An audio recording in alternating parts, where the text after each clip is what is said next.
হয়, এখনি সহায়ৰ হাত এশাৰী মৰমৰ মাত এই শ্লোগানেকে আমি শিৰোগত কৰি বিশেষভাৱে NKTV পৰিয়ালে আজি আমি আহি উপস্থিত হৈছোঁ শিৱসাগৰ জিলাৰ বান বিধ্বস্ত খনামুখ টিপমীয়া গাঁৱত আৰু খনামুখ টিপমীয়া গাঁৱতো ইয়াত দেখিবলৈ পোৱা গৈছিল বানৰ যথেষ্ট বিভীষিকা আৰু তাৰ মাজত NKTV পৰিয়ালে সমগ্ৰ অসমবাসী ৰাইজৰ সহযোগত বানাক্ৰান্ত ৰাইজক অকণমান সকাহ দিয়াৰ বাবে অকণমান তেওঁলোকক সহায় কৰাৰ অৰ্থে আমাৰ ক্ষুদ্ৰমান প্ৰয়াস আমি কৰিছিলোঁ তেওঁলোকক কিছু সাহায্য বিতৰণৰ বাবে আৰু এই মুহূৰ্তত আমাৰ এই যি সাহায্য সামগ্ৰীৰ বিতৰণ পৰ্ব সেয়া বৰ্তমান সময়ত চলি আছে যিসমূহ অত্যাৱশ্যকীয় সামগ্ৰী এই সময়ত এইসকল লোকক দৰকাৰ সেই সামগ্ৰীসমূহ আমি দিবলৈ চেষ্টা কৰিছোঁ তাৰ সমান্তৰালভাৱে সতীৰ্থ ৰাকেশে অকণমান দেখুৱাব যে এই অঞ্চলটোত কেনেধৰণৰ এটা পৰিৱেশ এই মুহূৰ্তত চাৰিওফালে কেৱল পানী আৰু এই পানীৰ মাজত জলবন্দী হৈ পৰা এইসকল লোক এতিয়া অসহায় হৈ পৰিছে দিশহাৰা হৈ পৰিছে গাঁৱৰ জ্যেষ্ঠজন আছে অকণমান তেওঁলোকৰ পৰা জানিবলৈ চেষ্টা কৰিম যে তেওঁলোকৰ এই গোটেই যিটো পৰিৱেশ পূৰ্বতে এনেধৰণৰ পৰিৱেশৰ তেওঁলোক মুখামুখি হৈছিল নে নাই বৰ্তা আপোনালোক প্ৰায় এসপ্তাহতকৈ বেছি দিন প্ৰায় 10 দিন সময় হ'ল আমাৰ ইয়াত ঘৰ দুৱাৰ বুঢ়া এতিয়া প্ৰায় এফুটমান পানী শুকাইছে আৰু ইয়াতকৈ আমি প্ৰলয়ংকাৰী বানপানী পাইছিলোঁ হেতাশী আৰু অষ্টাশী চনতে তাৰ পৰা পোৱা নাই এইবাৰ আহি আকৌ ৰাইজক মানে এই পথাৰ দেখিছে সম্পূৰ্ণ ৰাইজে খেতি কৰিছিলে সম্পূৰ্ণ খেতি এতিয়া পানীৰ তলত গতিকে আপোনালোকে আমাক যি সাহায্য আজি আগবঢ়াইছে আমি NKTV গুৱাহাটী নহয় জানো আপোনালোকৰ সকলোলৈকে আমাৰ তৰফৰ পৰা আন্তৰিক শ্ৰদ্ধা আৰু ভক্তিপূৰ্ণ সেৱা নিবেদন কৰিছোঁ যিহেতু আপোনালোকে এই বানপীড়িত আমাৰ এই ৰাইজক যিখিনি সহায় হাত আগবঢ়াইছে তাৰ বাবে আমি কৃতজ্ঞ ধন্যবাদ জ্ঞাপন কৰিছোঁ আমাৰ NKTV এটা দল আহিছিল বাইদেউ পাইছে সকলো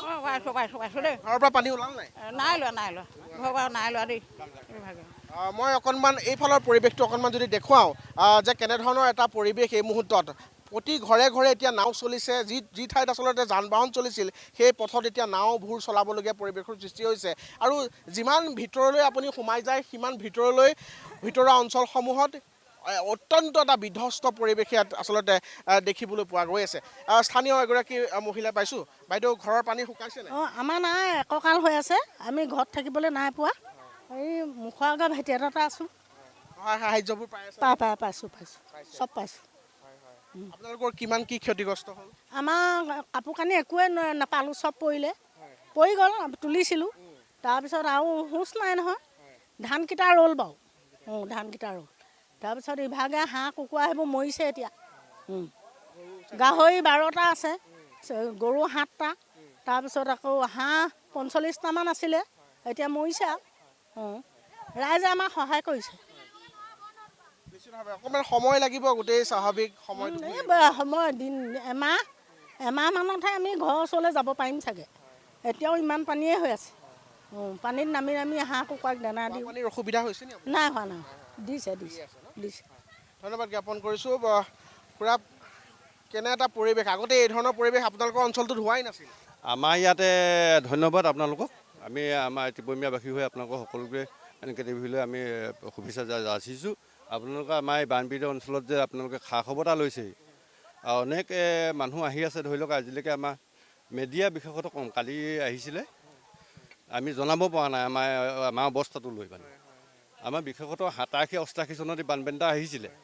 আমাৰ ব্ৰহ্মপুত্ৰ কোনো কাৰণত সাজু নাছিল আমি এবাৰ সাজু নাই কাৰণ কেলৈ আমি পথাৰত ধান আগদিনাখনলৈকে আমি মাটি ৰুই আছিলোঁ কঠীয়া তুলি আছিলোঁ নিমিষতে ৰাতিৰ ভিতৰতে পানীটো আহি পিনি বুঢ়াই দিলেহি আমাৰ গতিকে আমাৰ এইখন পথাৰ দেখিছে আপোনালোকে এই গোটেই পথাৰখনৰ মাটি মানুহে ৰুইছিলে হালি লাহিলৈকে চব নষ্ট হৈ গ'ল প্ৰায় বিঘা মানুহ বহুত বিঘা মানুহৰ নষ্ট হ'ল আৰু কিছুমানৰ ভঁৰালৰ ধান পশুধন এই ধৰি লওক কিছুমানে হাঁহ পাৰ আমাৰ উটি গুচি গৈছে আমি নিবাৰণ কৰিব নোৱাৰিলোঁ আমি এতিয়া পানীৰ তলত যদি পানী শুকাইছে যদিও আমাৰ ব্যৱস্থাটো মানে কি হ'ল কেঁচা ঘৰ ভিতৰত সোমাব পৰা নাই আপোনালোকে দেখিছে ভৰি অহা অৱস্থা এনেকুৱা হৈছে গতিকে আমি প্ৰশাসনক এটা অনুৰোধ জনাইছোঁ আমাৰ জাজি মথাউৰিটো ভাঙি আহি পানি আমাৰ 4-5খন গাঁও জলমগ্ন কৰিলে আমাৰ ইয়াত চুইচ গেট মাত্ৰ এখনেই ওলাই যাব লাগিব এই পানীটো হয়তো আমাৰ মাজুৰি থাকিব আৰু এতিয়া কমচে কম 15 দিন হ'ল 15 দিনৰ পৰা আৰু মাজুৰি থাকিব গতিকে মই আইতা এগৰাকীক পাইছোঁ লাখুটি লৈ এই মুহূৰ্তত তেওঁ সাহায্য সংগ্ৰহৰ বাবে আহিছে আইতা আপুনি জীয়ৰী কালৰ পৰা এই সময়লৈকে এনেকুৱা ধৰণৰ পৰিৱেশ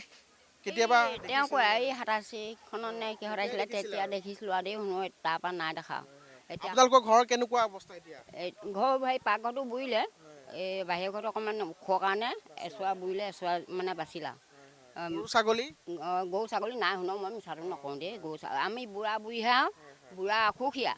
বেলেগ অসুখীয়া কাটিয়ে পৰা অকল পইচাকে ভাঙিছোঁ আৰু এতিয়া ৰাস্তালৈ ওলাই আহিব পৰা নাই কিন্তু চবেই চুৰিয়া চোলা লৈছে আমাৰ বুঢ়াক মই আনিবলৈ নাই দিয়া দেই